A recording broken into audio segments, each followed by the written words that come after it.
Thanks for checking in on the State of Basketball Podcast, episode 74. I'm Adam Miller, and I'm here with Jaren Will each and every week, and we are going to be bringing you the news and notes on all 11 Division I schools in the state of Indiana, because in 49 states, it's just basketball. Well, if I had $1 for every time Adam has spilled a beer, not only in our studio, but moments before the second we're like going. Yeah, it's every time, man. I would have $2, which is not a lot, but it's definitely weird that it's happened twice. More than I necessarily want. Yeah. Pending... It's definitely more than I want you to have. I'll tell you that much. Oh, man. Yeah, Adam decided to crack a beer in celebration of it being March. Yeah, man. I was ready. And the beer quite literally exploded. It was crazy. He did his best to like contain it. No, I've done some Zambonis in my day. This wasn't my first rodeo. It was just I wasn't looking. when the shots started firing. And the second I knew, I was underwater. But we're here. It's March. That's what we're excited about, and we will not be live during the selection show because I have children who will be awake. That's heartbreaking news. I kind of thought that like you'd be able to pull some strings, take some PTO. They don't care. They being my kids. When they want bedtime. And by that I mean kids gotta sleep, man. Yeah. I guess last year was probably easier because you only had one kid. Yeah. Now you have two. It's man to man now. Instead of a zone. Yeah, it's man to man. Well, no, last year I had two kids too. Yeah, but like one of them was a month old. Yeah, a lot easier to a couple of days. Yeah, you could just lay your wife could ISO a little bit easier. Yeah, for sure. Play some zone. But yeah, I don't know. We'll be here in 2 weeks. We'll be here next week. We'll be here every week, pretty much. Mm-hmm. Haven't talked about our plan for the NCAA tournament. We'll talk about that in 2 weeks when we break down the bracket and everything like we like doing. So you'll hear about that then. But right now, I guess, do you have anything before we get into the power rankings, Jaren? This is our second to last one. Penultimate? Yeah. Of the regular season? Yeah, because half of our teams are done now. Yeah. With their regular seasons. Yeah. So we've got just a couple still playing their regular season. Yep. So just, probably won't change much, but we'll see. Yeah. The only thing that I have is to remind all of our viewers and listeners about Crow's Nest Coffee. 15% off every order using promo code TSOB. You go to the link in in the description on YouTube. Also, the description for our audio listeners, wherever you consume audio podcasts, there is a link to our TSOB Crow's Nest subscription. Yeah. You can subscribe to receive coffee monthly, and you get a little bit of a discount. Or you can just buy a bag or two, Well, yeah, but I already talked about buying the bag or two with the 15% off, but just giving you options. There's no I can switch it up there's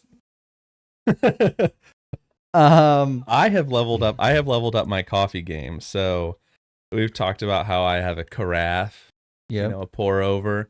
Well, we got a mocha pot, you know what that is? Like the stovetop espresso.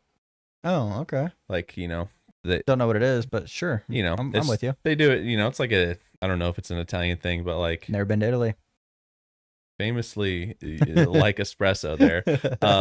But it's like anyway, you don't need to know the ins and outs of it, but we've been making espresso in there, and like the first time we used some Crow's Nest and like made it, and then I was like, okay, I'm gonna make an Americano at this point because I don't have a steamer or frother for like milk. So then I was thinking about it, like didn't really use it because I was like, an Americano with the same grind and beans that I'm using my pour over is just the same thing with extra steps. Like I just have to clean more things. It's more annoying. So I didn't touch it, and then for a little bit, and then got it back out and was like, what if I just microwave the milk, throw it in a jar, shake it up? So I did it. Phenomenal. Delicious. The crow's nest coffee worked perfectly. Could have just gotten a frother. Well, so it was like we got it, and they're like, oh, we need to get a frother. We just never bought a frother. Okay. And then I was like, I just kind of want to like, there's got to be some way I can just make a latte because I wanted a latte. And so then like some milk, just microwaved it, jug it up, made myself a latte, and it was delicious. So now I don't need a frother because I've got a microwave in a jar, Jaren. Well, before you were talking about that, I was going to offer you I've got a Keurig. Yeah. That is the side-by-side espresso Keurig. So it's got a frother built in. That like will heat the milk and whatnot. I was going to offer you that. Not even to use the Keurig component, just for the little frother. Side add-on frother. But also don't need to do that now because you've got. I have a microwave and I have a mason jar. Jar. You know what? Here's the truth of it. It's not a mason jar. It's an old pasta jar. But it works. I mean, it works. It's really good. The coffee, you grind it to the right consistency that you want, and it works with your mocha pot, and it's yummy. So I can't recommend the coffee enough. Go get yourself some. Yep. Now to our power rankings. They are the same. Spoilers. Dude, I wanted to do a deja vu joke. Oh, sorry. But as a reminder of what those are, 11, we've got Southern Indiana. Would have been a perfect opportunity to go first to last. Yeah. Because there's no like special reveal, I guess. Yeah. But at 11 is Southern Indiana. At 10, we've got IU Indy. 9 is Evansville.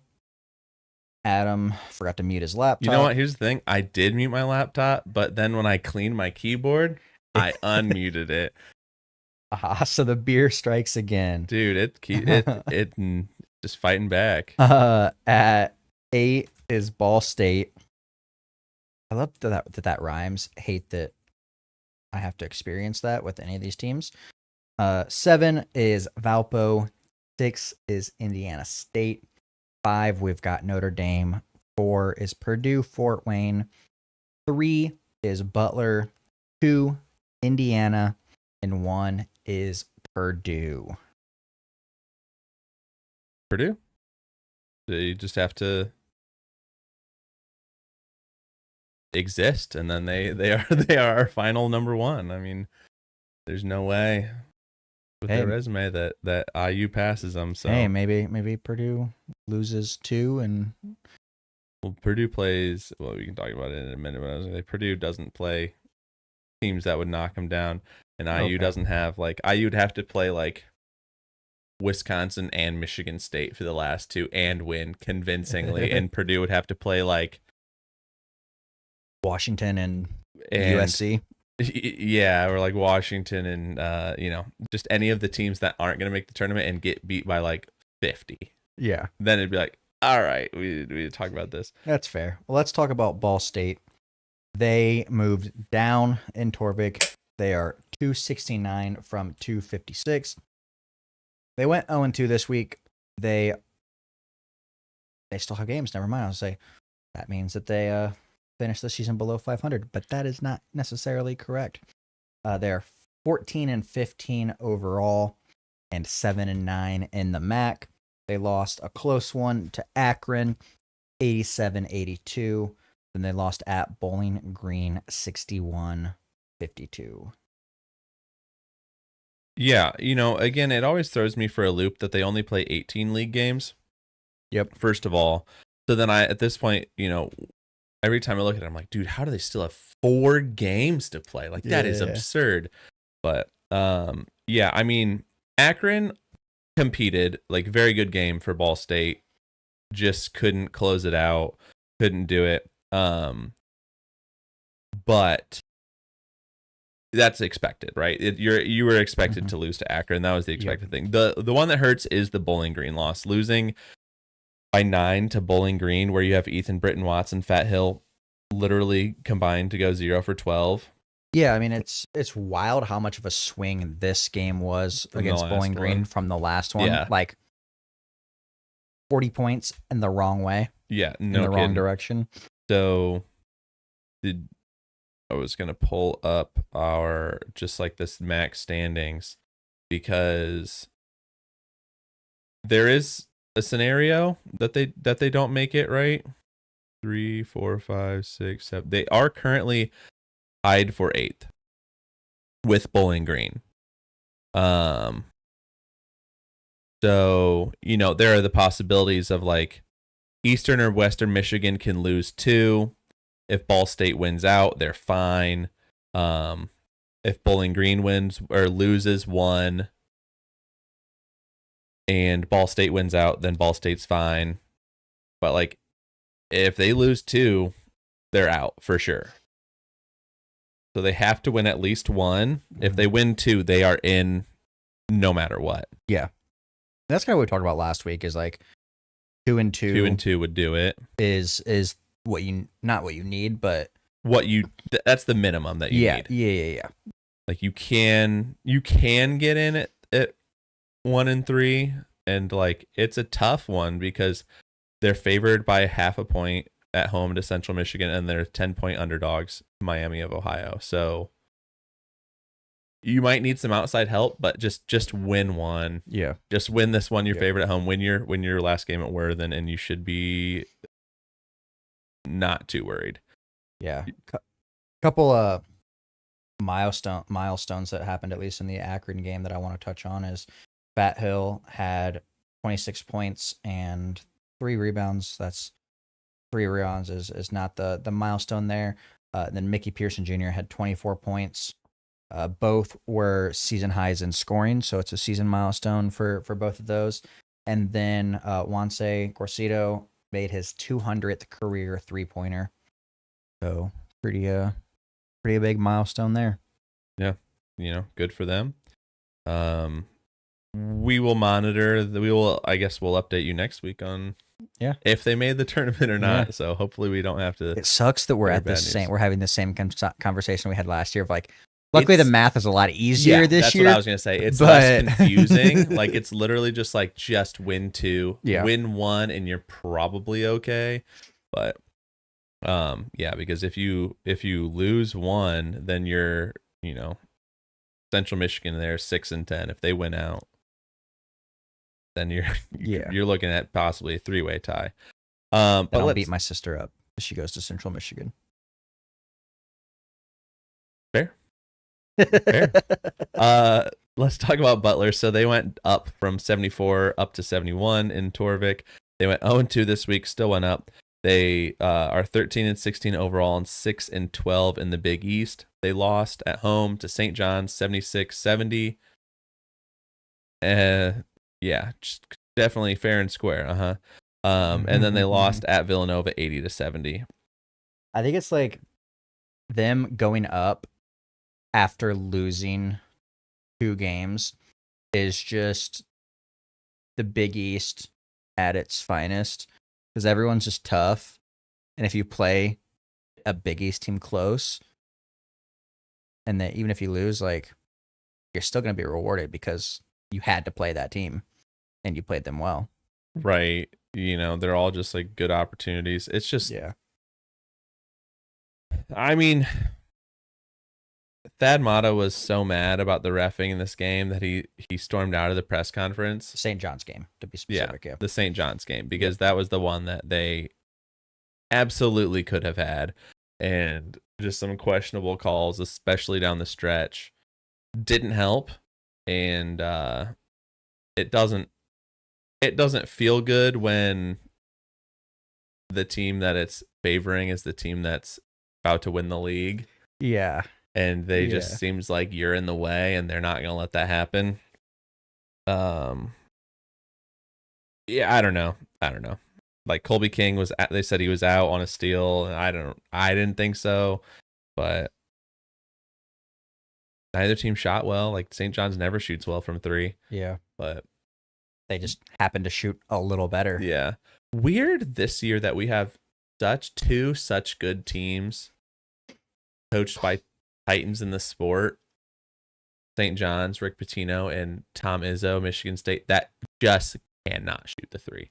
Yeah. And yet they're still like amazing. Like could be Final Four teams. That's good coaching. Yeah, man, That's it's good wild. coaching. They need to work on the aspect of their game that finds good shooters. Yeah. I will say it's very refreshing, more so in the St. John's game than the Villanova game. Seeing Butler leading in the rebound column. Mm-hmm.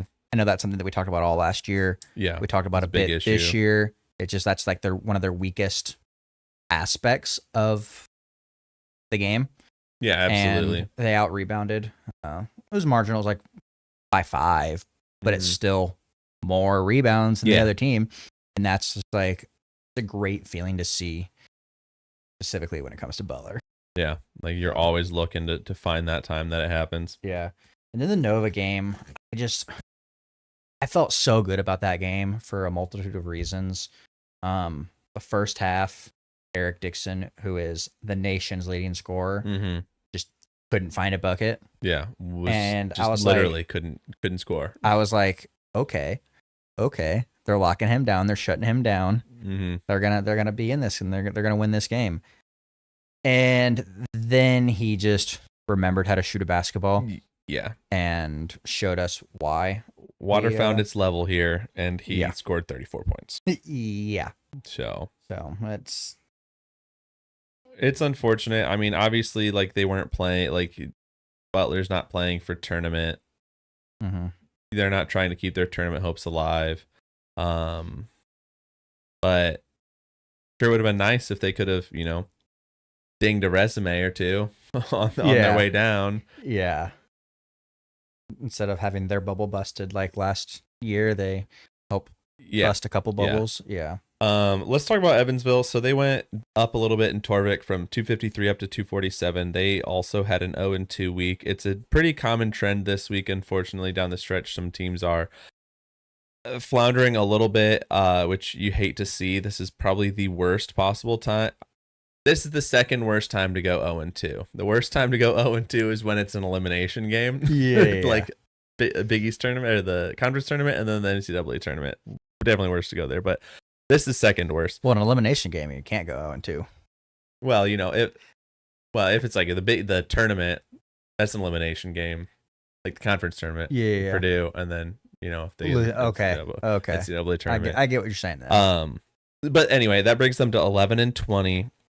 So that's their final record for the regular season. They're obviously going to play this upcoming week in Arch Madness in the MBC tournament, and then they are 8-12. So they finished 8-12 overall in the Missouri Valley. They had a close one against Drake. They lost 65-61, and then they lost at Illinois State 62-53 on Sunday.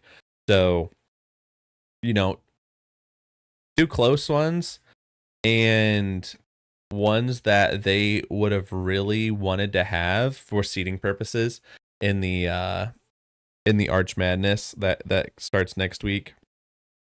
But the Drake one, again, like their only path to the NCAA tournament is winning the conference tournament. The Drake one would have been very, very interesting because it would not have been, I don't know what this would have been, a quad.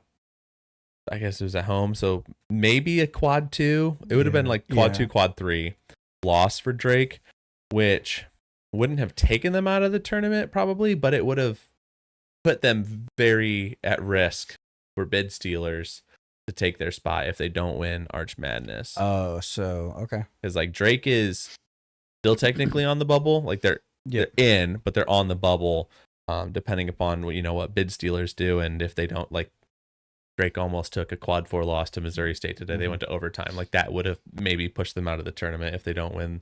So would have liked to have seen them win that game and also be seeded a little bit better. Yeah. For their conference tournament. But Comer and Pizzato, they just play 40 minutes, tight games. I didn't get to watch the Illinois State game, but like they were down by 1 with 90 seconds left, and then Drake just kind of hit their free throws down the stretch. Like they just couldn't close the game against Drake.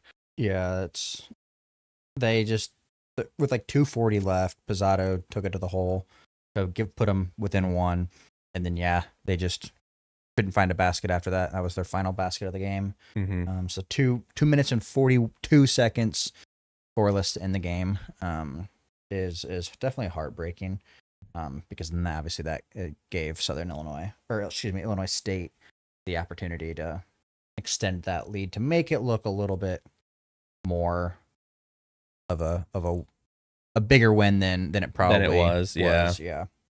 Right.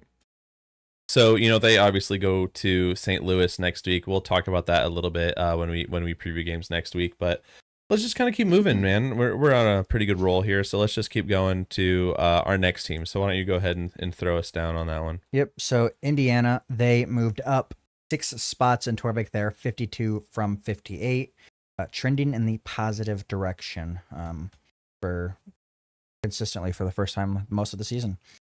They did go 2-0 this week. They are 18-11 overall. They're sitting at 9-9 in the Big Ten, with an opportunity to finish above 500. They got a win over Penn State, 83-78.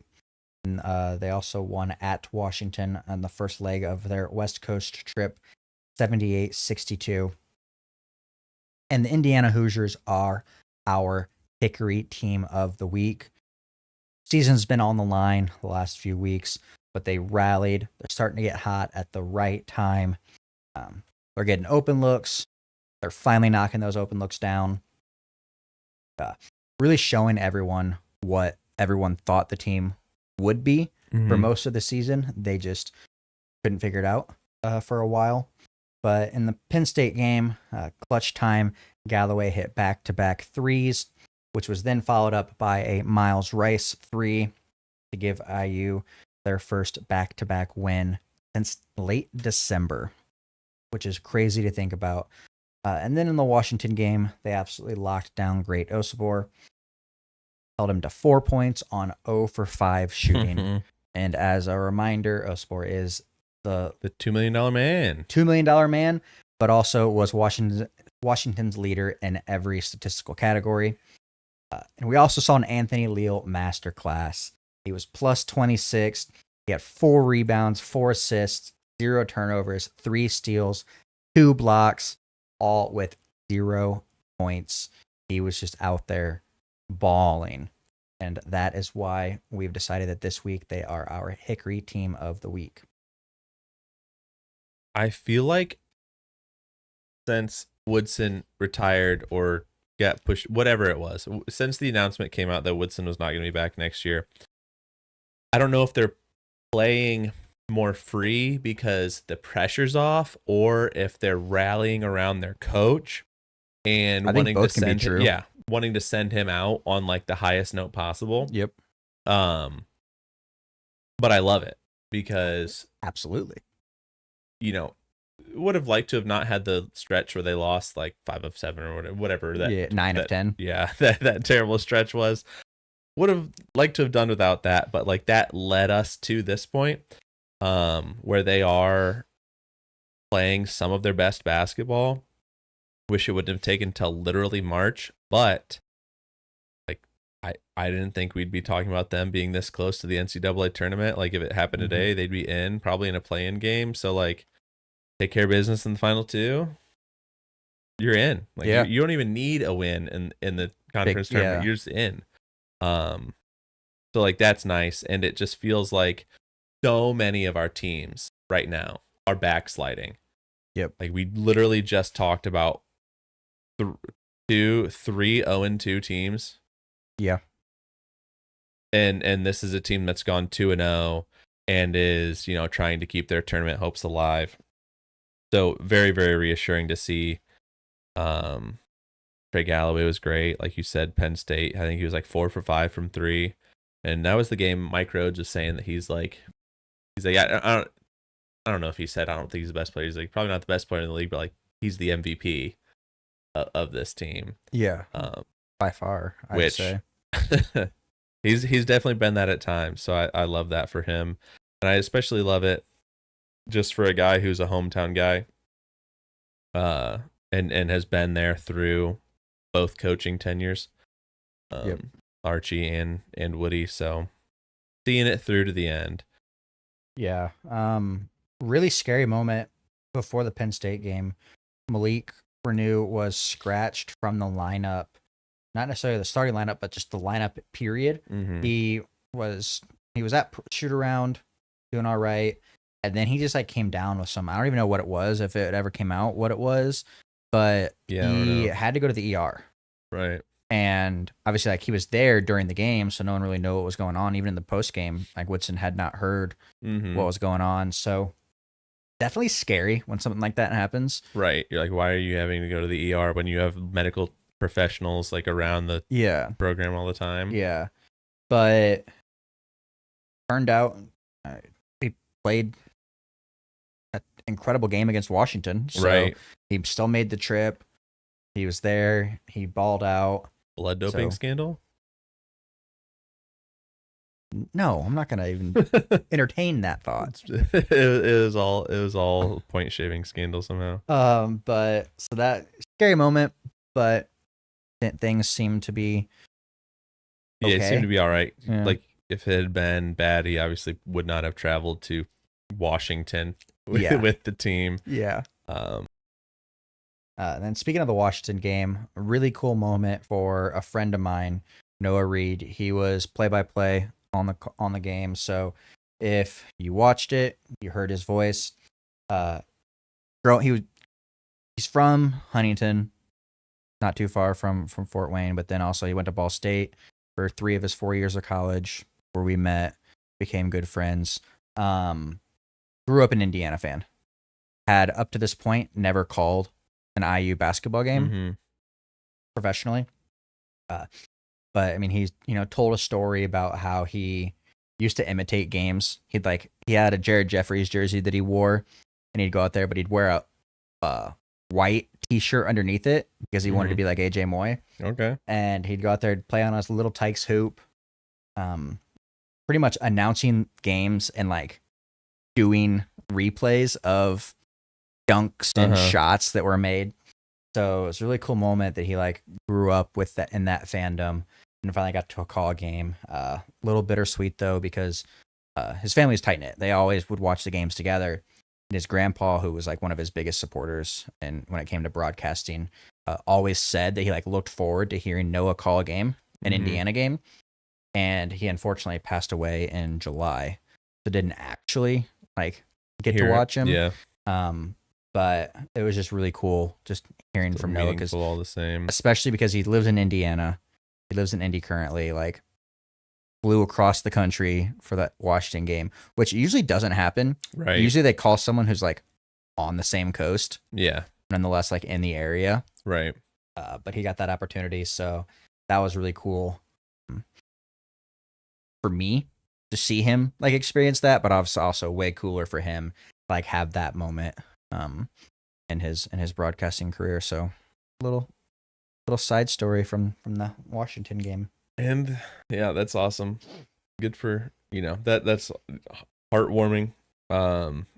Just like the black uniforms were heartwarming to my eyes. It's funny because literally last week we were on the show. You talked about them wearing a black jersey and specifically a black script I was jersey. like, they need to wear the black script jerseys like the women wear, and then they did out of nowhere. No one knew it was happening.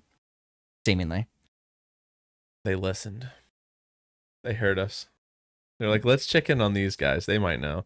You're welcome. A very good week by the Hoosiers. So, shooting the 3-ball better, like you said. Anthony Leal, Big Ten Defensive Player of the Year campaign should absolutely,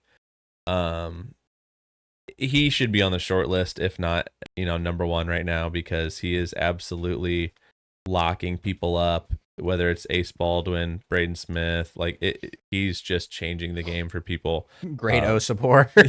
Yeah, somehow. He's just changing it. So, really, really, good to see that getting hot at the right time. They need to continue to stay hot. Let's talk about Indiana State, Jaren. Yep. They moved up in Torvik. They're 217 from 234. They did go 1-1 this week. They are 14-17 overall, 8-12 in the Valley. Those are their final regular season records. Correct. Their regular season is over. Now is on to Arch Madness. They did lose at Murray State 85-75, and they won over Southern Illinois 95-77. So they are seemingly also getting hot right before Arch Madness to make their run to be the reason we have a two-bid MVC. Indiana State and Drake. What we should have had last year, but we're going to get it for a very different reason this year. You know what? Just because of this, Drake has to take a Q4 loss to someone in the first round in the quarterfinals. Drake has to lose to, oh my God. The way the bracket breaks, if Indiana State wins their first game, they will play Drake. Oh, I know. So they beat them, giving them a Q4 loss or 3 loss, it would probably be. Then they don't make it in.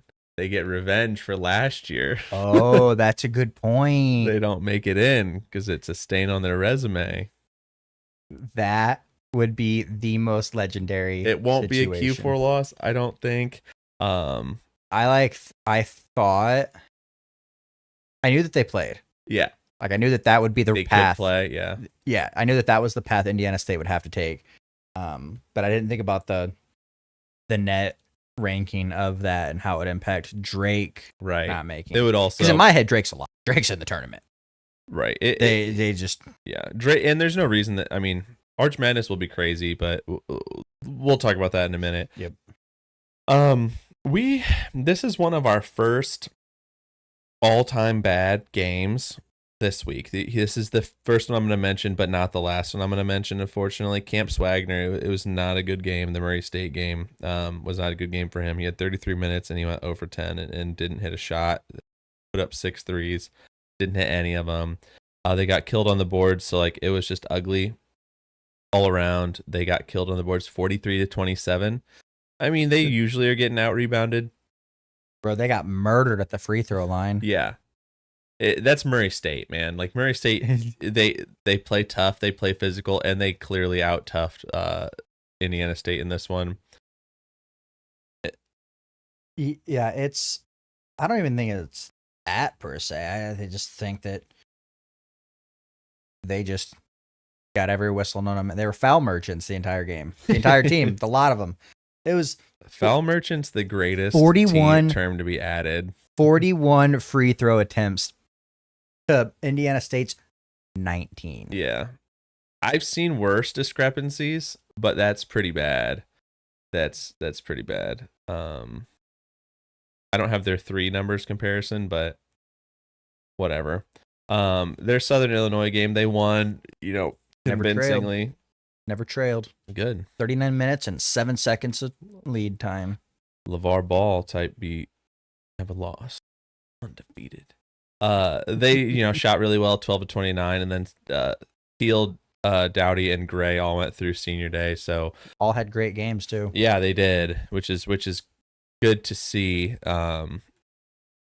We talked about it last week about should all the seniors get in the game? Should they do this? I think that they all should, but when they're all seniors who are minute getters, I want them to play well. Yeah. and I'm glad that they got to go out in the Holman Center like that. But we'll see them again next week in a very, very familiar way. So let's talk about IU Indianapolis, because they are one of our teams that did not go 0-2 this week. Thank goodness. They went down just a smidge from 318 to 319 in Torvik. They had a 1-1 week. That brings their regular season record to 10-21 and 6-14 in the Horizon League. they lost their first game after their bus exploded. Their next game after that was at home to Robert Morris. They lost 82-68, and then they followed that up with a pretty convincing win over Wright State at home for Senior Day, 91-84. The Robert Morris game was a sellout. What is it considered a sellout? With every ticket purchased, yes. Yeah, but this is the game where they gave out free ticket. Was it not? They didn't give out free tickets. Someone bought tickets. Like someone bought a bulk of tickets. Okay. To give out. To give out. Yeah. Okay. Yeah. That's what I was like. I'm not knocking them. I think it's great that they packed the jungle. You just wanted to be clear on, but like I just the specifics. That was more of a general question too. It was like, can you call something a sellout if it doesn't actually sell out? Yeah, because somebody bought. I guess either way, it's selling out because somebody bought a bulk of tickets. The rest, the rest of tickets left or whatever it was. Yeah. And then they just were giving those out. But I guess even if that wasn't the situation, it'd still be even because they're not going to give out every ticket for free. There's always going to be some kind of promo. Yeah. So like the team may say or the program may say, whatever. I could go on Ticketmaster and buy every ticket to the season finale of some team, and it'd be a sellout. There might be no one in them seats, but it's still a sellout. But I was thinking like, okay, what if like they do a promo type thing, but they're still not going to give every ticket out. So people would have to actually still buy tickets because there's always like free for the first 1,000 fans and it's a 2,000 seat arena kind of thing. So they're still selling that other 1,000 or whatever that number is. So I guess that's a dumb question by me. But I think it's a fair question. I mean, pretty rude after their bus exploded, but fair for semantics. Hey man, that was last week. Yeah, get out of here. It's just good to see. Like I think that the support will be higher for the Jags like each year. Yep. As they get better. Yeah, and once that new arena comes, like it's gonna jump. But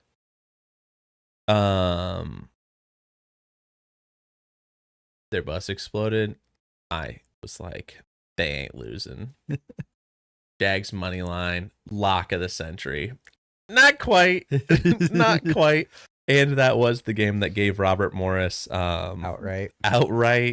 Well, I think at the time it was just a share, and then whoever was in second then lost later that day or whatever. I guess, sorry, I was thinking Robert Morris winning is what would keep Purdue Fort Wayne out of it. Yeah. So that's what I mixed that with outright up in my head. But so they won, and then they ended up they're outright champs for the first time ever. And then the Wright State game, it was a shootout. Zelinskis and Walker were the seniors who were honored. They dropped 31 and 25 respectively. And Casaro was saying like they just wanted to win for the seniors. Yep. Their game plan was to win for Jarvis and Paul. Talked about how they were tremendous players. They've been tremendous players for the team, or tremendous leaders for the team. Excuse me. So the whole team rallied behind that and won. And it made me think about it. Like the thing I hate about the transfer portal. Not that I don't. No, sorry. There are other things I hate about the transfer portal. One thing I hate about it, and it's a little different in IU Indy's situation, but guys come in, right? You fall in love with them as a fan. You love what they bring to the team. You love watching them play. You love supporting them. Then you only get them for a year. Yeah. And they just go away. And like that is what I've experienced with Paul Zelinskis and Jarvis Walker. It's like I've loved watching them play and supporting them, and now they're just gone. Only got them for a year. Right. And like it's different because they just could not come back. Right. And like, that's more so what I knowing that they're gonna be gone. They have to be gone. Yeah. And not like because there's like that is like that makes you sad. Then there's like a little, sometimes maybe a little bit of a sour thing left in your mouth. Like when it's like this guy's so good, I love him so much. He's probably gonna be gone next year. Yeah. It's the word. It's escaping me. The finality of it, I guess. Maybe that's not the right word, but like that it's like in stone. Yeah, they ain't it's coming certain. back. Yeah, the certainty of it. is I think what makes me sad because right. And like the possibility is they might have wanted to come back. They just literally couldn't. Right. Whereas not like they're after the season you find out they're just choosing not to come back. Yeah. And like I could still support them on their different team, but like now I really can't. Like yeah, they're just gone. Stinks. It stinks. So we're gonna see how he's gonna rebuild that team, but they've still got games to play. And we've got more teams to talk about. So let's talk about Notre Dame. They went up slightly in Torvik, which is so interesting that teams are like moving up with double losses like they are here. They went from 94 to 93. They went 0-2 this week, 12-17 overall, and 6-18. They've still got 2 games left to play in the ACC. So they lost at Clemson 83-68, and then they lost at Wake Forest 74-71. So both games, Burton was incredible. Again, Braden Shrewsbury's out for the season. But Marcus Burton was Marcus Burton. Clemson, you don't expect to win that game because Clemson's pretty good. Yeah. But the Wake Forest one, they had three buzzer beaters. Like, not 3 buzzer beaters. That's not possible unless it's 2 overtimes. But right. Like, yeah. they had 3 3-pointers at the end of the game to send it to overtime and just didn't make any of them. Yeah, it's definitely heartbreaking to see how that transpired. Just like basketball gods just were like, nope, Notre Dame's not winning this game. Didn't want it. Yeah. I'm going to have some words with the basketball gods later. Basketball gods must not be the Catholic God, huh? Nope. Otherwise Notre Dame would have won. Nope. Really cool though in the Clemson game, Marcus Burton, 1,000th career point. Yep. As a sophomore with games still to play. Really, really cool to see that. Also didn't realize this. Notre Dame's now I don't know if now per se. No, yeah. They are now 4th on the all-time list of teams with 1,000 career point scorers. They've got 68 players all time that have scored 1,000 points or more. Wow. 3 teams above them. Good company to have. North Carolina, Duke, and Louisville. So I assume it's 4th in the ACC. I think it's all time. Let me check that. If it isn't the ACC, then that's crazy. Right. Like then that's crazy. That's let me fact check myself, okay. But that's he's also the 7th fastest Irish player to do so, which like I wonder where he would rank. Okay, back up. I assume that takes into account it doesn't count the games where he got hurt. Obviously counts the one where he got hurt, so that one kind of goes against him. Yeah. But like someone scored 1,000 points. 6 people did it faster than he did. That's nuts. Yeah, and what I'm reading does not mention conference at all. It just says just over all time 1,000 point scorers. Huh. All right. I guess a lot of the teams that have done it, not that I've done it, like a lot of the good teams, like the blue blood teams, are not staying, long enough to score 1,000 points, one and dones. But that's interesting. Marcus Burton, man, he's going to be a force to be reckoned with next year when he has some more substantial pieces around him. So still 2 more games left in the tank for them, but I think the most disappointing thing for me about the Wake Forest game is that it wasn't even like a come from behind, like try and win it at the end and come up short. It's like they were leading for like most of this game, and then the last 7 minutes they just forgot how to score, and Wake Forest just kept hitting free throws and getting the line, and it was just a collapse from Notre Dame. So hate to see it again. Another team that went 0-2. Anything else on the Irish? No, nothing for me. I was trying to find a list of like the all-time rankings, and that's just very It needs to be, there needs to niche be an stat. aggregate of all these things that you can just, the Ken, What? sorry, the Torvik of like predictive metrics, but like just stats database that keeps everything. Just What?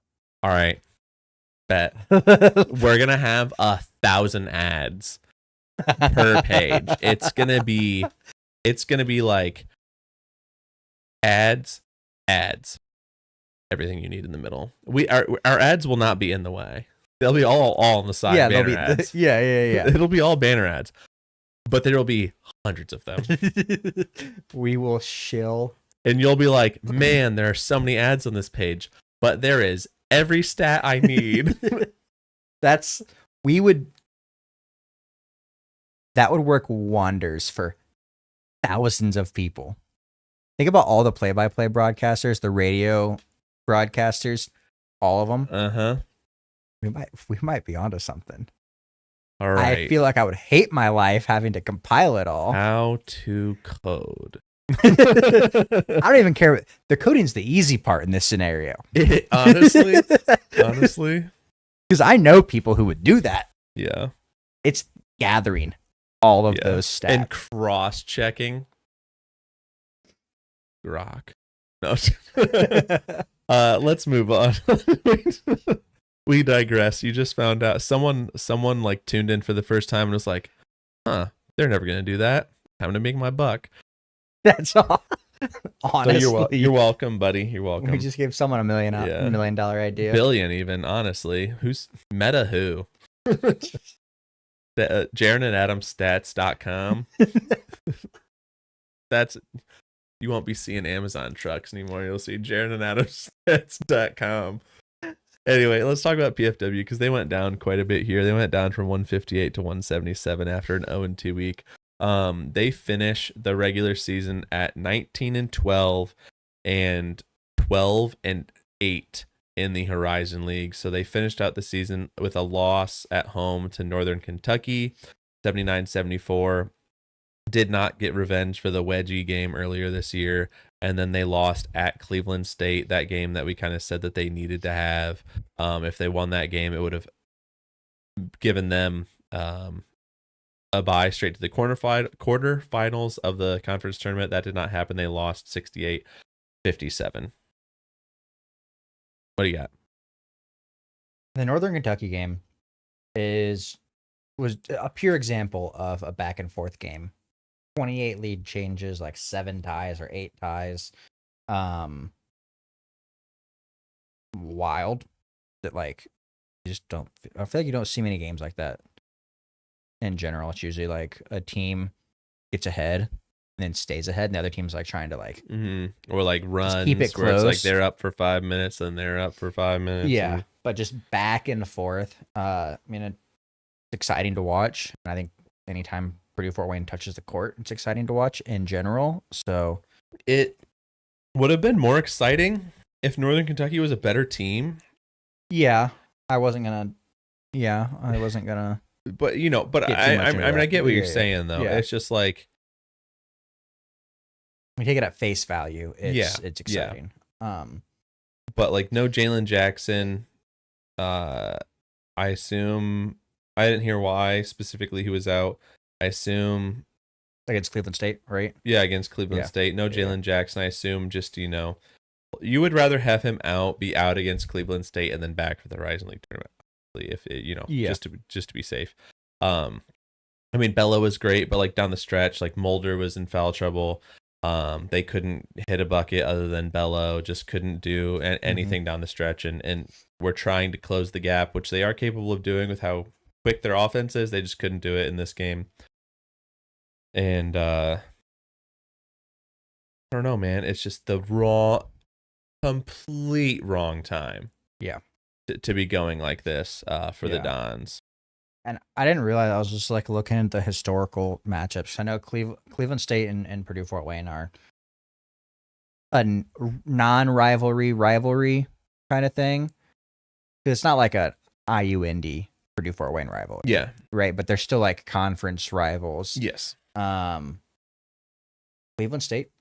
I feel like IU and Illinois. I mean, Illinois and Purdue. I mean, Illinois, Michigan. Yeah, exactly. You get it.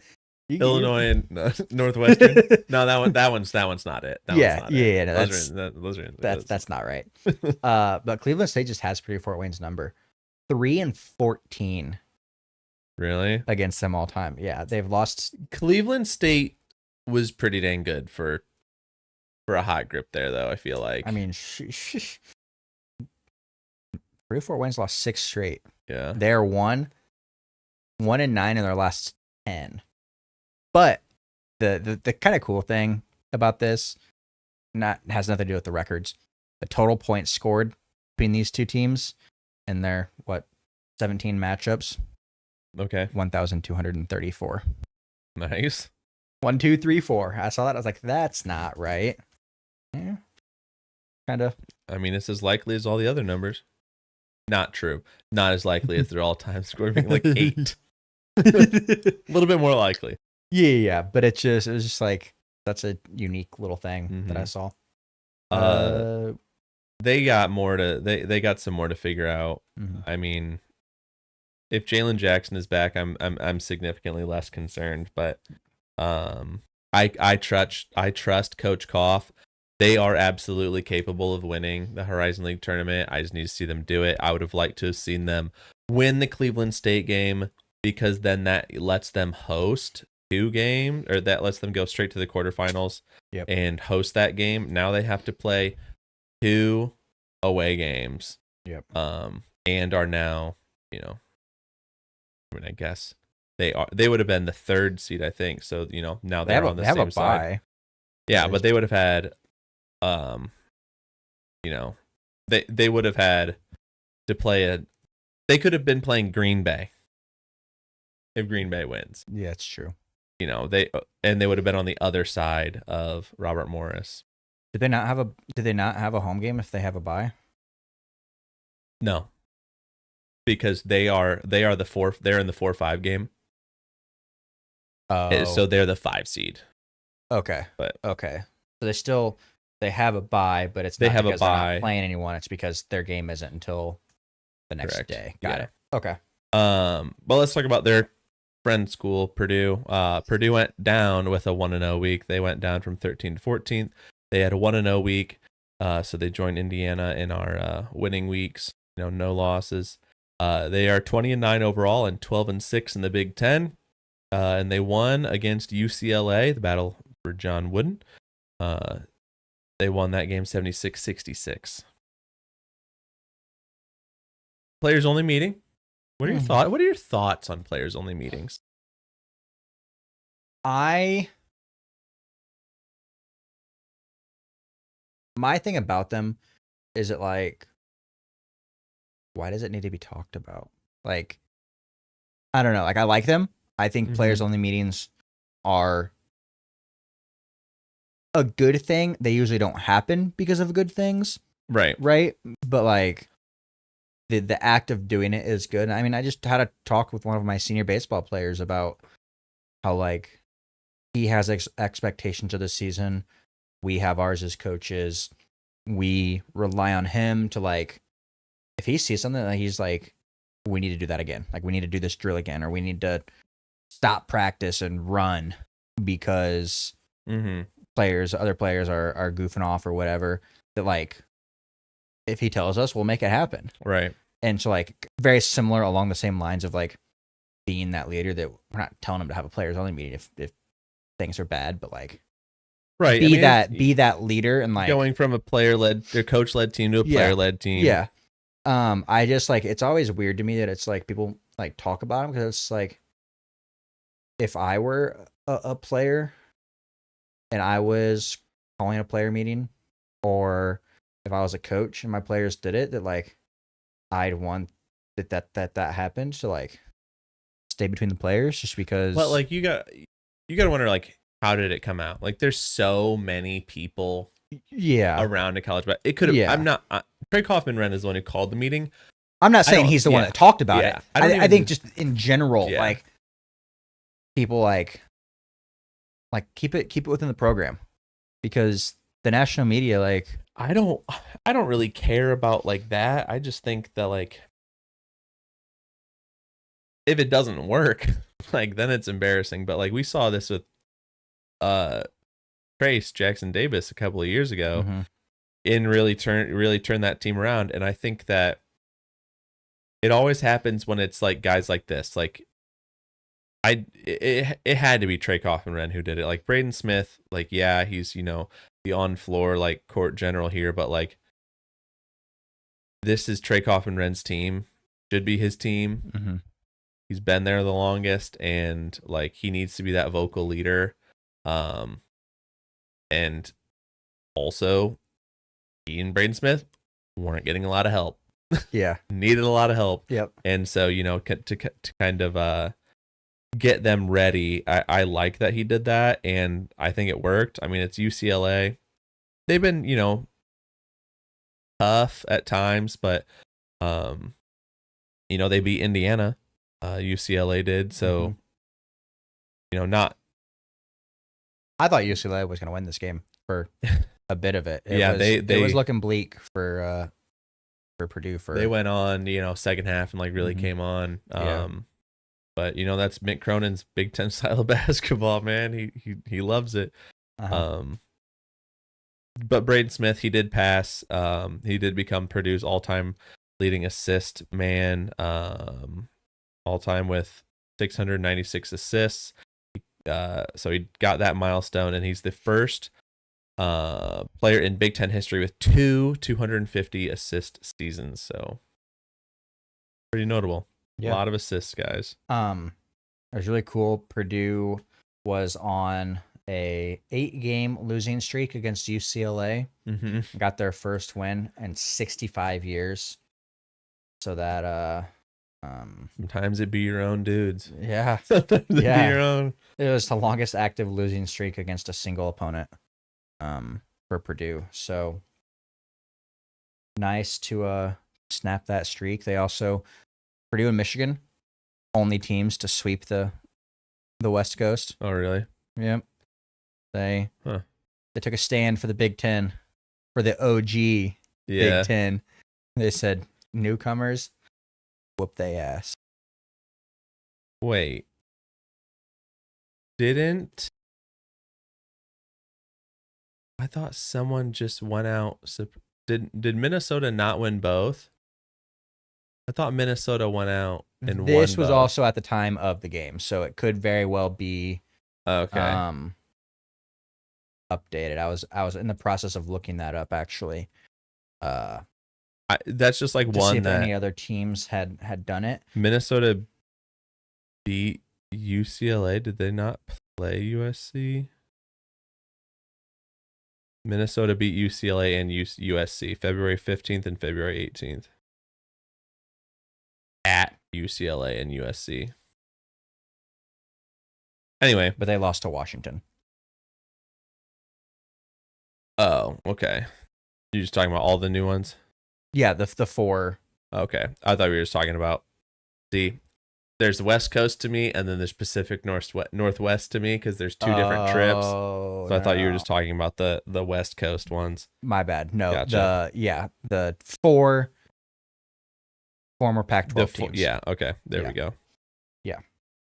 My bad. No, there's different understandings. The thing. Let's talk about Southern Indiana. Just for sake of time, let's keep rolling. They went down from 333 to 336.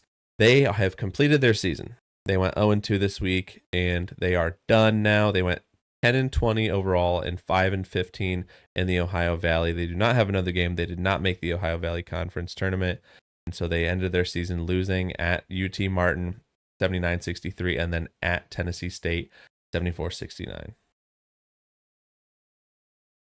I feel so bad for Jack Milkey.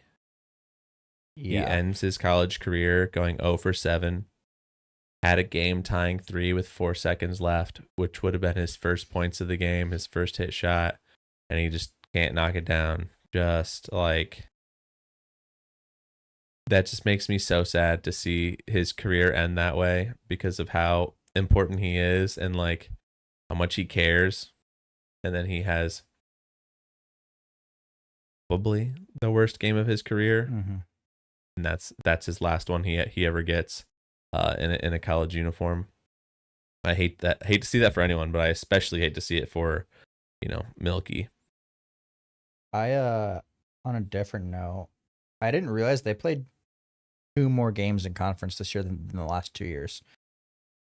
They added to the Did someone get added to the OVC? No. They just play more games. Moved from 18 to 20. Yeah. I just kind of that was just lost on me. I was just looking up. They did improve on their overall record from last season. Their conference record is still same number of wins. Right. They just got 2 additional losses. Yeah. But they're consistently, I guess outside of their first year, they're making progress in general in the conference, which I think is like what we wanted to see from them anyway. We wanted to see the progress we wanted to see a little bit of a bigger jump this season over last season, but they said it changed so much. Yeah. They're so raw, I feel like. They lost a lot of key pieces and had to bring in a completely different dynamic of a team, I think. So, like, there's natural learning things there. But I just hate to see them go out like that. Yeah. Would have liked to see that. They are still ineligible, and they still won't be eligible next year. But their 4th year, they would be eligible because they're as opposed to their 5th year being eligible. Yep. So, let's talk about Valpo. Let's round this thing out. They also had an 0-2 week. I did not get their final record, so if you can pull that up for me real quick. Yep. They lost to Bradley 76-65, and then they barely lost to Illinois Chicago 77-73. So an 0-2 week for them. Unfortunately, they are headed to Arch Madness as well next week. But Jaren's got their overall record for you. Yep, they are 13-18 overall, and they're 6-14 in the conference. Right. So in the regular season, that is where their records stand. An opportunity to add at least 1 to one of the columns. Hopefully. Yep. Hopefully in the right. Hopefully in the right. Yeah. Hopefully in the right column. At least 1. The Bradley game. Cooper Schwieger. His 21st straight game with 12 or more. 7th game of the season with 20 or more. He had 21. He also tallied 3 blocks, which moved him into sole possession of 10th on the program's single season block list with 44. And he ranks 10th in program history overall with 82 blocks. So almost 2 40-block seasons. And then All Right at his 5th straight game of 17 or more with 17. I hope he comes back. Me too, especially after the UIC game. Yeah. When they Cooper and Wright combined for 57. And All Right set I think the freshman he's now has the freshman scoring record for a season for Valpo. So that's huge. All Right got that, which I mean, Cooper Schwieger scored a lot last year, but just hit it and hit it very well 2 years in a row with really good freshmen. Yep. Schwieger stayed. The thing, I hate that I have to be like, I hope he comes back again. Like every year we have to do this. Yeah. I would anticipate he comes back, but I would like to see All Right come back next year as well. And shout out to Darius Diavero, man, who's a guy who, stayed when Roger Powell came and stayed with the program, saw his role change, and just really bought into what coach was saying, from going to the starting point guard and being the starting point guard to taking a step back and, coming off the bench when All Right was playing really well. and became the starting point guard over him. So shout out to him for just staying with the program. He was getting choked up during his senior night. So just shout out to him, man. I'm just glad to see him, have a good career and have loved it in Valpo. Yeah, for sure. He's one of those guys that he just is an all-time program guy. Yep. I mean, you think about Leal and Galloway at Indiana. Mm-hmm. Similar circumstance, right? Caleb First at Purdue. Caleb First at Jack Milkey at. Those two are a little different to me because they didn't go through that coaching change. Right. More so like the coaching change aspect of like staying with the program and being there for their entire time. But same. I mean, First and Milky in that same boat, but like just the adversity of a coaching change, I think, is always makes it a little bit different. But Cooper made history against Illinois Chicago. So he had a 33-point game, kind of like I talked about. He had 18 rebounds. That, to me, I saw, I was like, those are Zach Edey numbers. But then you look at he had 5 assists. That's where he puts him at another level compared to Zach Edey. Zach Edey's like here. Cooper Schwieger's like here because the 33-point, 18 rebound, 5 assist night made him the first player in the nation to have this stat line in a regulation game since 2011. Nice. So, go Schwiegs, man. All right. Anything else on Valpo? No, let's keep it moving. Jimmy Chitwood this week. I mean, we had a lot of people milestones. We had someone score their 2000th point. We had someone make their 200th 3-pointer. But Jimmy Chitwood this week is for the first time this season, a 3-time winner. So the 3-time winner is Braden Smith from Purdue. He's Jimmy Chitwood. He set the all-time assist record at Purdue at 696 assists in their win against UCLA. He did that dishing out assists to 16 different players, which he assisted on 1,684 points. And then in the game against UCLA, their 10-point win, he dropped 23 points with 8 assists and finally broke that streak against UCLA. That curse that John Wooden laid on them is now over, and you have Braden Smith to thank. So good job, Braden Smith. You are week 17, Jimmy Chitwood, player of the week. All right. Way fewer games to talk about, at least on the schedule. For us, but way more games throughout the week. Yeah. So every game here pretty much is worth noting. There are not many of them, but like each team that plays this week for the regular season plays 2 games. So Ball State plays at home versus Central Michigan. They're half-point favorites, and then they go on the road at Miami of Ohio, and they're 10-point dogs. So we kind of talked about this. They need to win at least 1.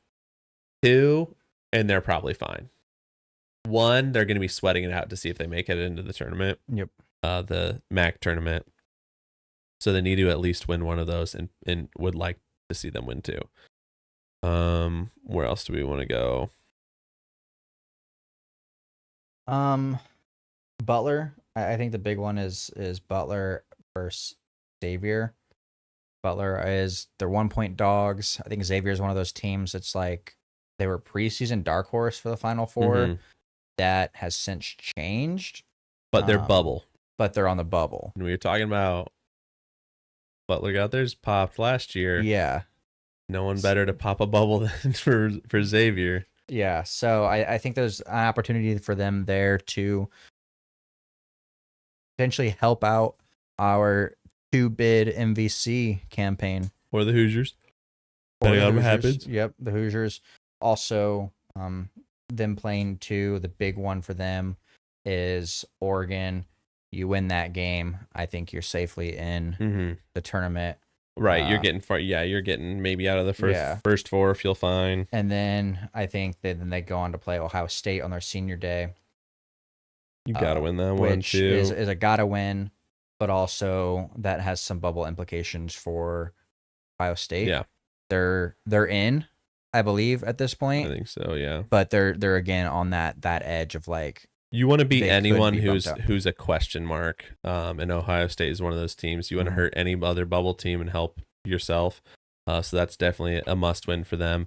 Purdue has Rutgers, which, I mean, you know what Rutgers has done to Purdue and Indiana in the past. So hopefully Purdue can handle Rutgers on Tuesday, no problem. And then they end the season at Illinois, which if Illinois can play like how they did at Michigan, which I doubt that they will because they're just such an odd, tricky team, then Purdue's gonna, be in for a tough game. But if they have been playing kind of what we expect them to do, Purdue should be able to win that game. So that's notable. And then Notre Dame, they host the West Coast, Atlantic Coast Conference teams of Stanford and Cal.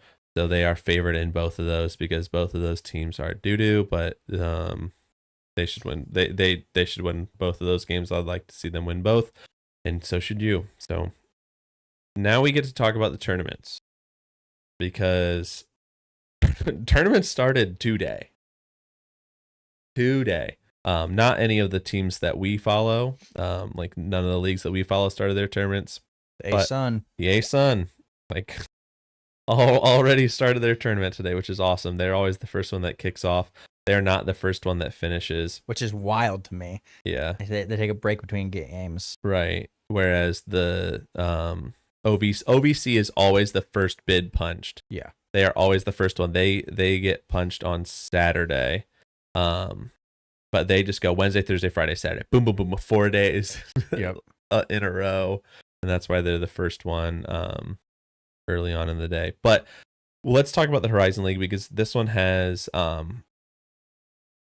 I would say this is of the two brackets we're going to talk about today, this is our one where we have a team that has the best chance of winning it out of all the teams we're going to talk about, and that's Purdue Fort Wayne. They ended up getting the 5 seed. So that means that they are playing an away game at Youngstown State, and that's on Thursday, March 6th. I don't have the time. I can probably look that up, but I'm not. I believe it's 7 p.m. Okay. Just I think, don't quote me on it, but I'm like fairly confident that it's 7 p.m. I think all of the games are at the same time. Oh, really? I'm pretty sure. These all the first round games are. So they play Youngstown State, who they just recently lost to. They just lost by 22 on February 12th. They lost to Youngstown State. They do play at 7 p.m. I knew I was onto something. So they recently lost to them, which stinks. But if they win that game, then they play the winner of the Robert Morris versus the winner of Wright State. So IU Indy just played Wright State and won. Yep. Now they have to travel to Wright State and play them again, which is like the worst thing to happen. Yeah. For and you. Then they just lost to Robert Morris. So if they win that, they'd have to go play Robert Morris again. Yeah. So it's kind of funny to like how that pans out, because it's just like it should, in theory, work out better. Maybe, like I said, it works out the same for the other two teams too. It's like you just have such a recent scout on them. Yeah. You know what you need to improve on or whatever to beat those two teams. Yeah, I think whether you just beat them or just lost them, you would always want to play someone else. Yeah. Yeah. Just for something different. So Purdue Fort Wayne plays on Tuesday, on the 4th. They have a game in between. I guess this is why they do it that way. They have days in between for travel because you have to move to the new site. Whereas like the OVC is all in the Ford Center, so they just all go to the Ford Center. So if IU Indy beats Wright State, they will move on and go to Robert Morris on Thursday and play Robert Morris. And on that day, Thursday, Purdue Fort Wayne will play Youngstown State. If they win that game, Purdue Fort Wayne will play the winner of Robert Morris, Wright State, IU Indy in the semis. So it's going to be a slog for both of these teams, but we will see if they win that game. Semis are on Monday, and then the championship is on Tuesday, March 11th. So PFW right now is 2-point underdogs at Youngstown State, and IU Indy is 11-point underdogs at Wright State. just for a little bit of reference. Yep. And then Arch Madness, no teams got a bye. You've got Indiana State at the 9 seed playing Southern Illinois at the 8 seed. Who they just smoked. Yeah. Yeah. Same that is Wright State, IUND type deal. Yep. This is all in St. Louis, so it's all back to back to back to back days. That's Thursday, March 6th. That is a noon tip for Indiana State, Southern Illinois. So that will be, the winner of that we kind of talked about earlier will go on to play Drake as the 1 seed at the same time on Friday. So opportunity for Indiana State to get revenge on Drake from last season. And then we've got Evansville, who's the 10 seed, playing Thursday the 6th against Murray State, who's the 7 seed. They would then go on to play, the winner of that game goes on to play Bradley, the 2 seed. And then Valpo is the 11 seed, again playing Thursday against UIC. But didn't they just play UIC? Yes. That's what I thought. All of these teams just played each other. Yes. In the last week. Last week. That's crazy. But UIC is the 6th seed. Winner of that game, it's an 8:30 p.m. tip on Thursday the 6th. We'll go on to play UNI on Friday. So yeah, this bracket, I mean, this bracket could technically change. Like, I don't know what there could be. I think it might be like a Southern Illinois, Indiana State, like the seeding could change based on, they're waiting until the net refreshes, because the net refresh is what, the net rating is what they base their seeding off of when there's like a record tie or whatever. So it could be tweaked a little bit, but I don't think in any sort of significant way that will actually impact any of our teams. So that's why we're rolling with this technically incomplete bracket that doesn't finalize until tomorrow. But that's, Thursday. All of our MVC teams play on Thursday. Yep, all in St. Louis. Yeah. And then we don't need to talk about the Ohio Valley. I just wanted to mention that, they didn't make the tournament and that it's the first bid. So when the OVC champion is crowned, someone will be making it to the NCAA tournament. Yep. What do you like more? Do you like let's just call it the Arch Madness format, just because this is what we're looking at, of everyone goes to a site and you just go 4 games in 4 days, depending upon, if you're in the first game? Or do you like it like the Horizon League does it, where you play at home sites up until the semis? I like a pod like that, where they send all the teams to one place. I think it levels the playing field a little bit more. I mean, we saw what happened to Purdue Fort Wayne last year in the CIT, or the CBI, excuse me. Right. Where they had to travel across the country. Yeah. So, but I just think it makes it more exciting, because then you can't be like, oh, Drake played 4 home games back to back. Yeah. So they're going to be a little bit more rested, more like it takes out some of the it's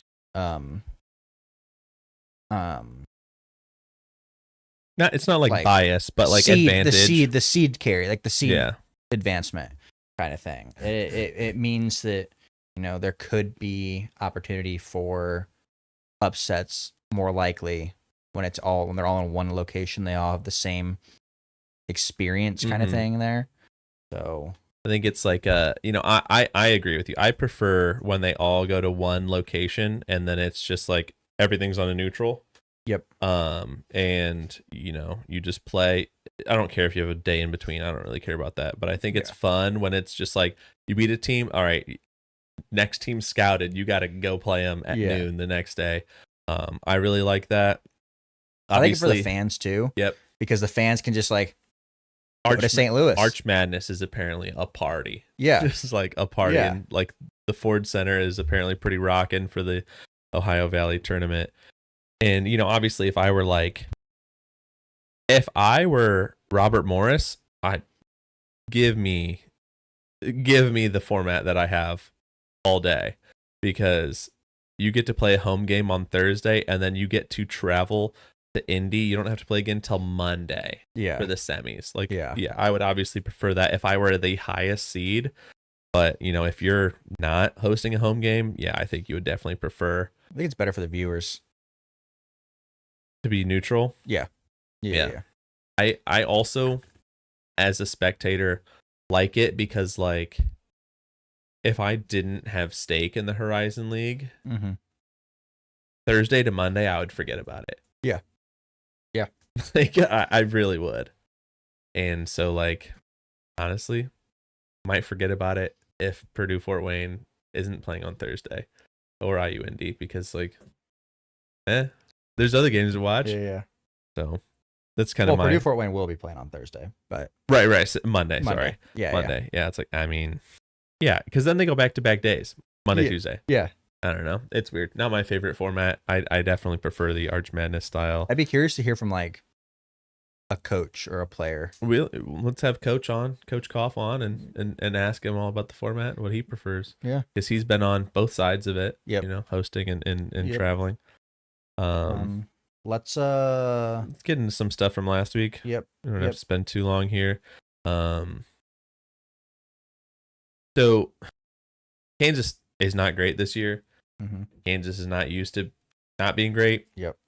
And, you know, so Zeke Mayo, who was pretty terrible in their loss to Texas Tech, he's shared like some screenshots of like these DMs, super racist DMs, about him. And like, you know, obviously everyone is like, this isn't cool, but like, I am fine with him sharing that. I don't think that you should ever be DMing players and saying anything. Yep. First of all, especially like racist stuff, dear Lord. But then Bill Self like had a statement. Okay, so first of all, the statement was not, it didn't like address it. It addressed the He was like, if you're gonna hate on the situation, like hate on me, like blame me for us not being better. But like didn't specifically stick up for like Zeke Mayo. I think he was trying to be like, hey, like an all encompassing, like, I know what you're doing. I would have liked him like stand up for him a little bit better, but then like some of the reactions were nuts. Seth Davis just moved down my list of the dudes that I like. Rough week for that man. He first off, he responded to like the statement and was just like, why do you feel the need to do this? I saw that and I was like, he must not have seen the Zeke Mayo stuff. Well, then he responded to the Zeke Mayo stuff and pretty much like, and he was like, I did see this. Yeah, he did the like, he was asking for a time thing because he's like, Mayo should have just not had his DMs open. Like, what? Just victim blaming. And it's just like, no, that's not how this works. So that. What if, hey, Seth Davis, what if I said people shouldn't be saying racist things to college basketball players over the internet? Yeah. Hard, like full stop. Yeah, right. I just like, I kept seeing like Seth Davis like compound onto it. And like we tweeted from our account, like I hadn't seen anything on it yet. Yeah. Like I had been pretty much off Twitter most of the week. Sorry, off X, the Everything app most of the week. It's just been busy. And like we tweeted about it and I was like, what is this about? Then like I didn't even ask you. The next day I just only saw tweets about it. I was like, that makes sense. Yeah, dude. Because my timeline's like always days. If I'm like off X, it's just days behind. Yeah, it's the worst. So it just I like it that way because then I like can catch up on things and I don't miss things. Yeah. But it was crazy when you texted me yesterday saying that Kendrick was good in the Super Bowl, and I was like, Jaren, come on. Okay, that's as we watched it live together, right before we went live. But like some, you know, we had really good.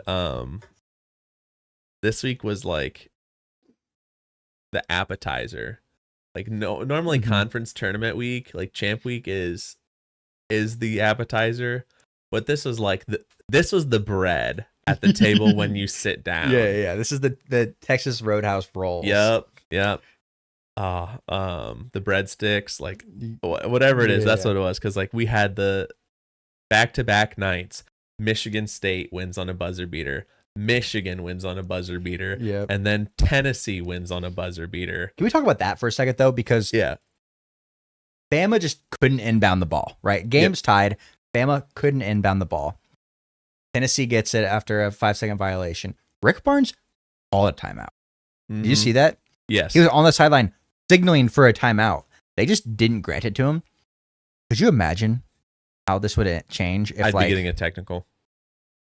I would be getting a technical at that point. Like if he misses it and the timeout isn't called, that's one thing. But what if they call the timeout and then they don't make the game winner and it has to go to overtime or whatever? Like, it's just the like multiverse scenario situation of like there's so many different timelines that could have occurred, and that it was crazy seeing the video where he actually like was trying. Usually they say he tried to call timeout. No, homie was signaling for it and everything. Dude was that was a missed one. That was a missed one. Yeah. But that game, so like that game, the buzzer beater was just ridiculous. And Tennessee beating Bama gave Auburn an outright SEC title in like the best conference we've ever seen, like the strongest conference we've ever seen. What do you mean, man? They're only 500. And the ACC is above 500 because Duke beat Illinois. Makes you think. But did you see that after Tennessee won, Bruce Pearl used to coach there. He tweeted VFL Bull for life, and more damn Eagle. Because that his old school gave him the outright title. I didn't see that tweet, but that's Bruce Pearl, all-time tweeter. Yeah. Okay. Side note: while we talk about Bruce Pearl, could you picture this Final Four of Tom Izzo, Bruce Pearl, Rick Pitino, and insert your fourth? Put in, like Al. Okay, get out of here. He's not making but come on, realistic Final Four okay. people. Put in like a newbie, like a Todd Golden, was like that young guy, or like a Shire of like that would be crazy. Like that would be crazy because it ain't gonna be Bill Self. I'll tell you that. He's not gonna be the fourth one. Shaka. Yeah, or early. Come on. So like just like those three alone, just like legend on legend. Yeah. And then there's like it's like that meme of the three-headed dragon. Where it's like the two, and then it's just like the derpy one. Yeah. Imagine that being those three, and then who else? And it's just like they're a great coach, but also it's like the other three are literal legends in the sport. Yep, literally going to be already Hall of Famers or will be Hall of Famer. Yeah. I discovered my new favorite tradition in basketball this week. Thad Matta putting his in mid game. No. I've been known that. Not that. Yeah, I was that's this week. Yeah. No. Just had to bring that up. Nebraska Omaha. Yep. They played in the Summit League. They won the regular season, tournament. Conference title. Yeah, conference title. That's the word. Their chancellor emerged from a trash can with a title belt. I was like, okay, why is this what is the significance here? Well, I figured out. I did some digging. They have this tradition as a team where they just beat the shit out of a trash can after every win. The same one? I think it's a different one. Okay. Because they're all shreds. Yeah, literally. And I was like, okay, why? Well, apparently, earlier in the season, their associate head coach, they were down. They lost some games. The morale was just not there. their associate head coach, grabbed this big, heavy duty, like industrial trash can that's just in the corner of their locker room, brought it to the center, just started talking shit to it. Like, mad shit, and started kicking it, stomping on it, like beating it up. And before he walked out, he was like, "You better not be here when I get back." Like, just bullying this trash can. And then they went out and just like won by a landslide. And ever since then, he was just like, "I'm going to keep doing this. We're going to keep doing this. After every win, we are going to pick a trash can, destroy a trash can." And they have. And so, like, the chancellor coming out of the trash can, like, tie that all together. That, yeah. And I was just like, this is incredible. What makes it best, though, is they were picked to win or to finish 8th in the conference. And they won. And they've been pretty dog water. Yeah. Like, finishing last in the conference several times in the last 5 years. And I'm just like, this just ties it all together and makes it now perfect. They're not even guaranteed a bid to the NIT. Bogus.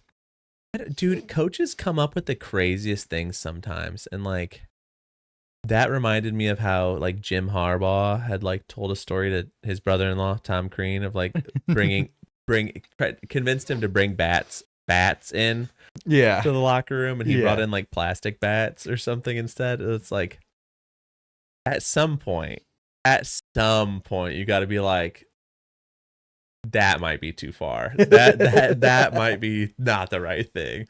But hey, man, beating a trash can works, I guess. Yeah. And then, did you watch any of the Memphis UAB? Yeah, I was watching it like the first half when UAB was up. Did your brain also break when you realized their colors were basically the same? No, because they didn't look the same to me. Did they not? Okay, so it might have just been the monitor I had it up on. It was like black and gray, but but it was like there was a couple times where they're at the foul line going for a rebound on like a missed free throw. Like, I can't tell who's who. Genius by UAB, I guess. Well, if they won. Yeah. Hey, man. So maybe it was just me because I was watching it on like my monitor that's like tilted. Yeah. And the color, I don't have the color settings turned up because it's just a monitor that I just put random stuff on. No, that one didn't break me, but I was really hoping. I thought it would be so funny if UAB won. That would have been so awesome because then I would have been able to say again, Memphis needs to get out of the American. We've talked about the foul up 3. Yeah. Did you see what happened when a team this week fouled up 3? I didn't see what happened, but I did see the aftermath on Twitter. That they lost? Yeah. They lost. And then Rothstein tweeted, "And always foul up 3," and Gottlieb tweeted back, "It's like, we did, and we lost, John." Yeah, that is, it was Green Bay, fouled up 3 and lost. Which is just like the most Gottlieb thing to happen. Yeah. I think just based on how this season has gone for them. It had to be him. Also found my new favorite, conference tournament. So Arch Madness is fun. Yep. Starch Madness. Yep. Is, I didn't realize that was what the Big Sky called their conference tournament. I had only heard of it earlier this year, and people were like, our MVC fans are mad about it. So I don't know if it's new, like this year, because this is the first time. Know. They were like, this is a ripoff of Arch Madness. And I was like, what do you think Arch Madness is? It's a ripoff of March Madness. Like, your reasoning makes more sense because there is an Arch in St. Louis. Where's the Big Sky? Is it in Idaho? Is the tournament in Idaho? So like that also makes sense. I don't know. It's a good name. I appreciate all of those. Every tournament should have a fun name. Big Ten conference tournament, lame. SEC tournament, give me something better. Give me, they gotta think. But then today on Sunday, Michigan got schmacked at home by Illinois. Illinois was on, and like Michigan was favored by like 3.5, and I saw that and I was like, 3.5 is a lot, and they've been winning games by like 1 possession, so I'm just gonna take Illinois to cover, and that felt safe. And I was like, I should just take them to win because they smoked them by 20. And now, no, we'll talk about that in a minute. Let's talk about our games for next week. Do you have anything else on Starch Madness? Nope. All right. So Monday, our game of the day, obviously watch any conference tournament that's on throughout the whole week. That's just an overarching thing for the whole week. But our game of the day on the 3rd is Kansas at Houston. Houston is favored by 12. That game's late at 9 p.m.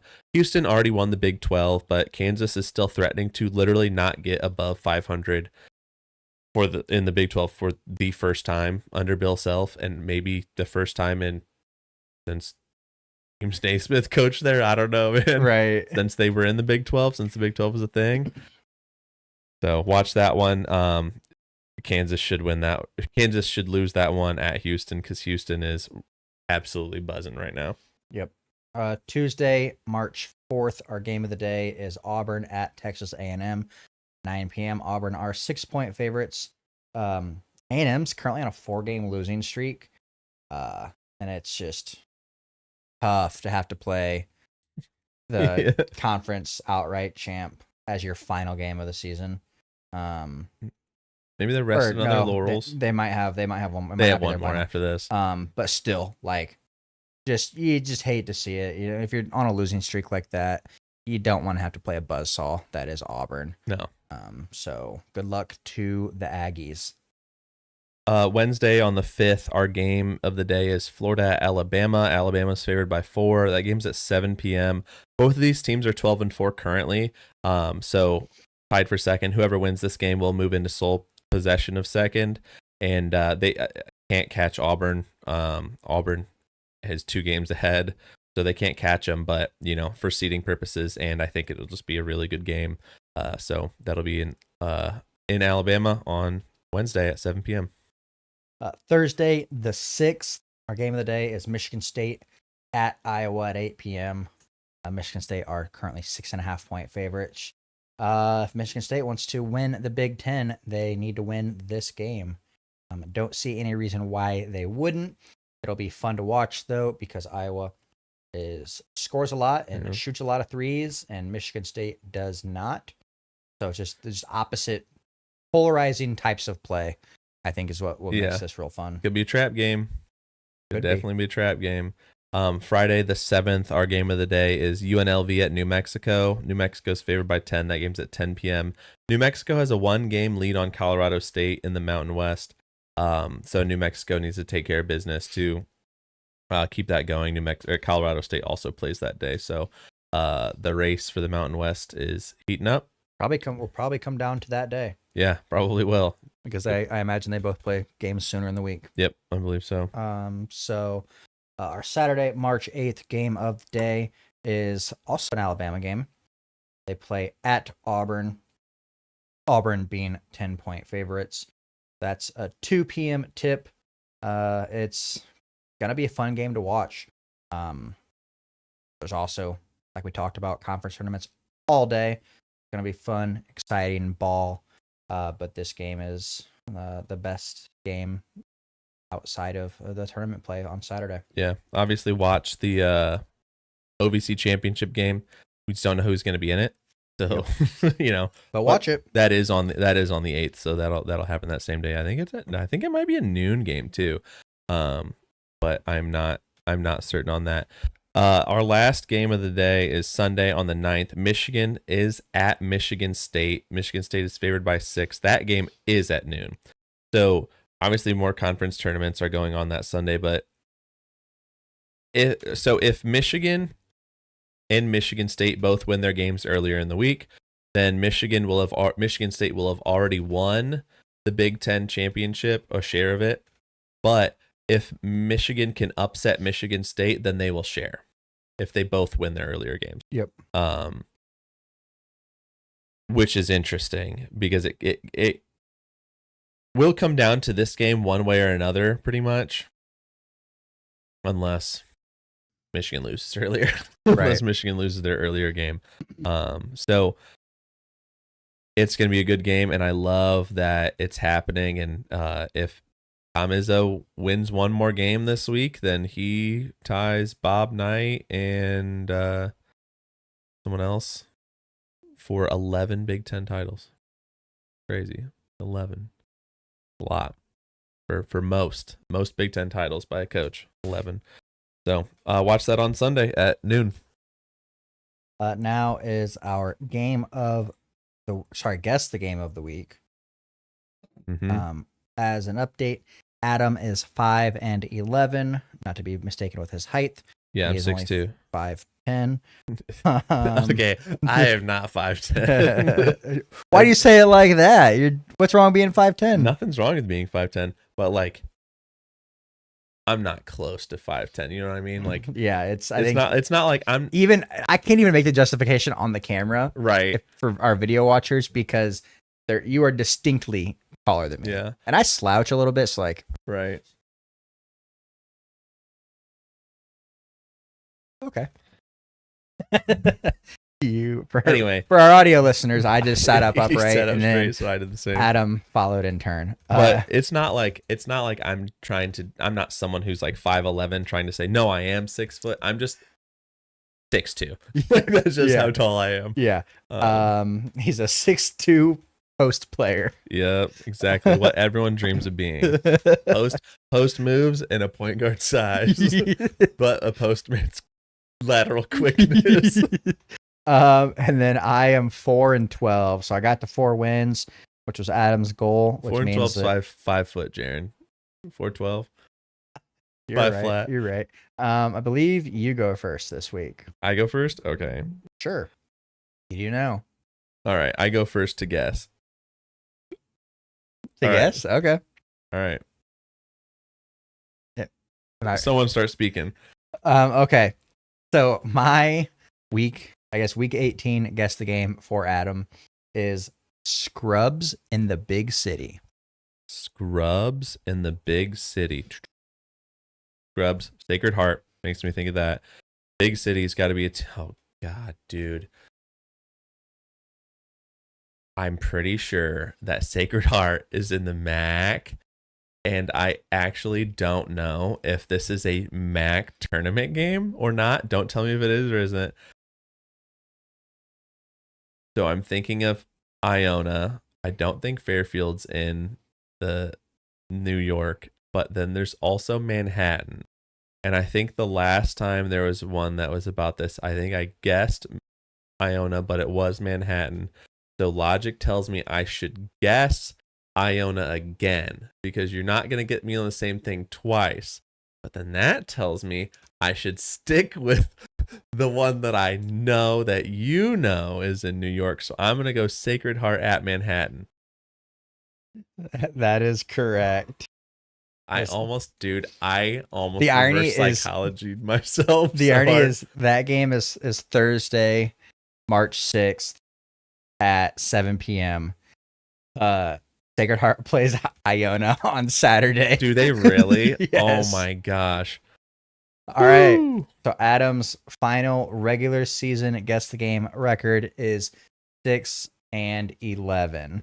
Yeah, we missed a game because I was on my deathbed that one time. Mm-hmm. Okay. And you got to win by default. Yeah, let's make that clear. That's true. Let's make that clear. Before I do mine, I just want you to. You're probably gonna have to ask me to repeat it. I just need you to listen to the words. Listen to the words that I'm saying. Is what I'm gonna say. Just listen to the words that I'm saying. Okay. All right. You ready? All right. We're bringing Dr. Seuss into college basketball this week because your game, Jaren, is Fox and Socks and Cox at Knox. Fox and Socks and Cox at Knox. Mm-hmm.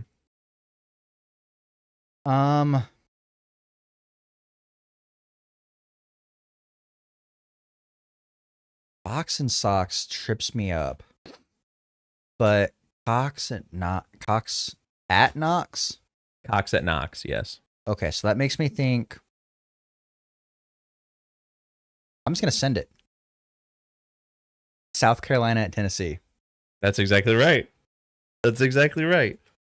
I wanted Fox and Socks in there to be, Fox and Socks, get the real Dr. Seuss so rhyming in there. There's no correlation. Just the Dr. Seuss, because it's like Ox and Sox and Fox and Box Yeah. on Sox and Fox on Knox, blah, blah, blah. I wanted to keep that same cadence going. Okay. Fox and Sox and Cox at Knox is South Carolina at Tennessee, Saturday, March 8th at 2 p.m. That brings Jaren to 5-12. So we are going to have to figure out some games. We're going to do some first round games or something next week to do a guess the game, or maybe we'll just wait for the NCAA tournament, take a week off, guess at the NCAA tournament for some guess the games. But we'll guess the title game. Yeah. Was that the first time we both got it, or did we both get it last week? Wait, I can tell you if I just look at what mine was, because I know I got yours last week. I'm pretty You got mine. Yeah. We both got each other. I got a short 4. one. Yeah, I got four. It was a short one because mine was Gambler's Game and yours was. I edited the clip. I should know. I also edited the clip, so I don't know. I use the same note in my notepad. I just delete the previous week. I have them all. I don't even. I was gonna put a check mark. I don't even save them. I just overwrite it. That's crazy. I just enter because I was like, I like to make sure I don't use the same team sometimes. So I go back and I scroll back up to make sure. But I also think it's kind of funny that I just have a note that's just Battle of the Palmetto State. I gotta say, third one was definitely out of pocket for me. The marquee says bonjour to the little colony. That one, out of pocket. That was week 3. I hated that. The horny hoedown in the Rocky Mountains. Niagara plays St. Peter's this week, and I wanted to say watery cocks or something like this, but I was like, that's not enough. Right. I don't know that I would have gotten that one. Or falling cocks. I don't know. Yeah. I want to make a cock joke. It's really what I. But I did. You did. Let's go. I could sense it.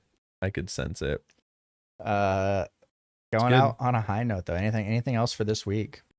March. What did you say? I was gonna say a sentence, not a. Just March. It's March. March is here. I said watch. So just watch. Yeah. Just turn the TV on to ESPN Plus or any sports app. Mm-hmm. Big 10 games on CBS. Best things in the universe, by the way. Yeah. Forgot to mention that earlier. That's just CBS just takes things to a whole other level. Mm-hmm. You hear the March Madness theme music in the background. It's pure euphoria. In any who only gets to watch college basketball. Sign me up. Your Audi has never heard of it. Wait, no. I want to be the innie. I want to be the innie. I'm just I'm like, wait, didn't South Carolina and Tennessee just play? No, Adam, that was a month ago. I've been in this room forever. Sign me up for full reintegration. Sheesh. All right. A little detour to the severed floor. Yeah, no kidding. I'm wearing the shirt. It's only fitting. It's true. I've just been thinking about. I think I tweeted my Audi would be so mad to know how much college basketball I watch. Yeah. But at the end of the day, the egg bar is coveted as fuck. So it's true. All right. With that, the clock is showing quadruple zeros, so it's time for us to get out of here. Thanks for checking in on the State of Basketball podcast. We will see you next week. And remember, in 49 states, it's just basketball.